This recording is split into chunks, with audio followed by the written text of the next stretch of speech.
While the media's attention was focused on high-profile cases involving the Voting Rights Act and same-sex marriage, our 9 unelected monarchs made a decision that could literally mean life or death for many Americans.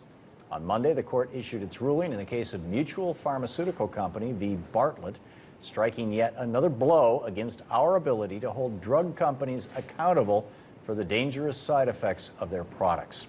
For more on this, I'm joined by Mike Papantonio, attorney and host of Ring of Fire Radio. Pap, welcome back.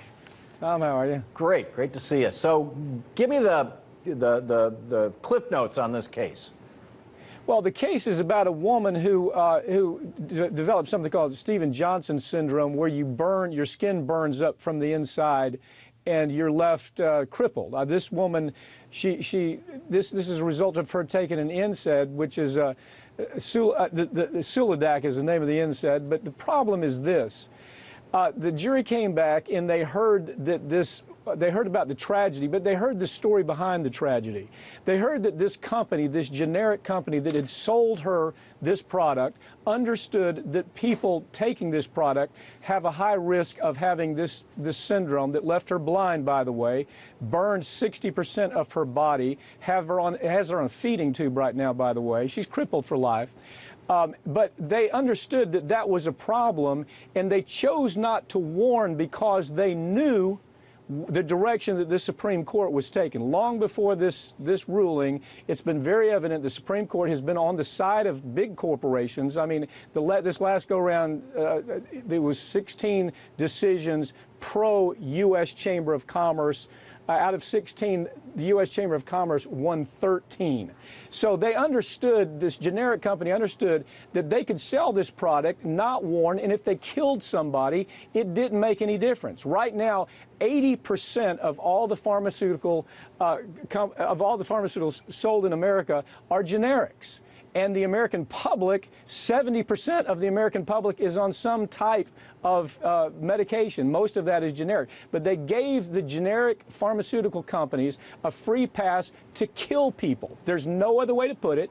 They can kill a person, they can blind them, they can cause them to have brain damage, neurological illnesses, birth defects. This Supreme Court said that's perfectly okay.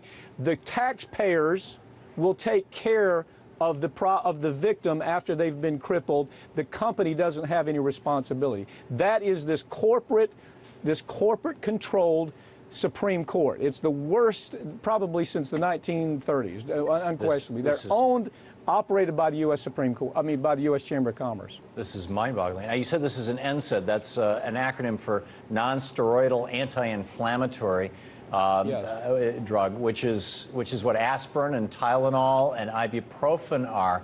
This is a drug this woman took for a headache or for a fever, and it burned her skin off her body? Shoulder pain, it burned 60% of her body, disabled her permanently. Let me tell you what the jury heard. She took it for shoulder pain. For shoulder pain. Here's the problem with this, Tom. Not only did she burn up from the inside out, she then, after it burns you up, it causes your skin to calcify.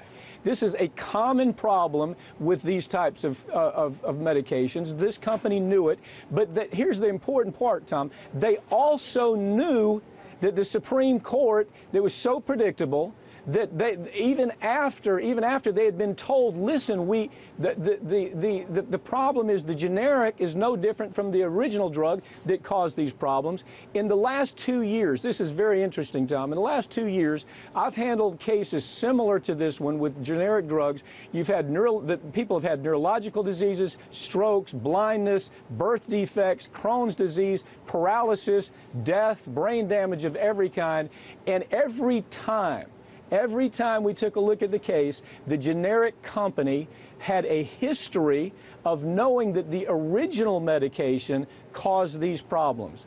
And they understood that in some instances, Tom, these medications had been removed from the market and the generic company put them out there because they could make money, and they knew the U.S. Supreme Court would give them a free pass to kill and cripple people. There's no other way that's not at all hyperbole.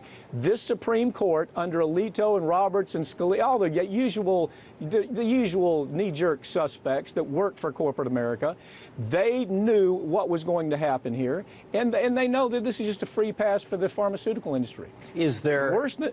I'm sorry. Go ahead. Yeah, worse than that, Tom. Now you're going to have the main manufacturers are simply going to move their product into generics more quietly, secretly. They're going to set up shell companies, move it to generic where they have this protection, and then they can sell all pharmaceuticals with complete, utter immunity. 70% of the American public now is taking some type of pharmaceutical. Far worse than the NSAID that's ruined this woman's life. Pat, we have just a minute left. This was a Supreme Court decision. Are we left with a legislative remedy, or is this simply the end of the road? It's the end of the road. There'll be no legislative remedy. Obama argued on behalf of the pharmaceutical industry here, Tom. Obama's administration appeared in front of the U.S. Supreme Court on behalf of the drug company. Obama's Solicitor General stood up and said, this is really good. We need to you need to rule in favor of the pharmaceutical industry. And you know what? Obama administration, by the way, the FDA with an executive order could have made this disappear. It never would have been a problem. They are fully owned and operated by the drug company, just like the Supreme Court is.